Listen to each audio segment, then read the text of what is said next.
जय जय रघुवीर समर्थ. बघा, समर्थ म्हणतात की आपल्याला वाटतं एखादी व्यक्ती वाईट मार्गाने पैसा कमवते किंवा खोटं बोलते किंवा चोरी करते किंवा एखाद्याला फसवून पैसा कमवते, तरीही ती व्यक्ती का आनंदित असते असं आपल्याला वाटतं. बघा, समर्थ म्हणतात की ज्यावेळेस शिशुपालचा जन्म झाला होता तेव्हा श्रीकृष्णाने शिशुपालच्या आईला वचन दिलं होतं की जोपर्यंत शिशुपालचे 100 अपराध होत नाहीत तोपर्यंत मी शिशुपालला शिक्षा करणार नाही, पण ज्यावेळेस शिशुपालचे 100 अपराध पूर्ण होतील त्यावेळेस मात्र मी शिशुपालला नक्की शिक्षा करेन.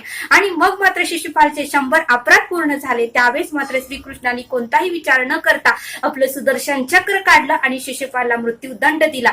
बघा म्हणले समर्थ, त्याही व्यक्तींचं असंच असतं की जी व्यक्ती इतरांना फसवते, चोरी करते किंवा इतरांना खोटं बोलते किंवा वाईट मार्गाने पैसा कमवते, त्याही व्यक्तीची पुण्याई असेपर्यंत भगवंत त्याला शिक्षा करत नाही, पण ज्यावेळेस त्याची पूर्णपणे पुण्याई संपते त्यावेळेस मात्र ईश्वर परब्रह्म त्याला नक्की शिक्षा करतो, असं समर्थांनी आपल्याला इथे सांगितलं. जय सद्गुरू.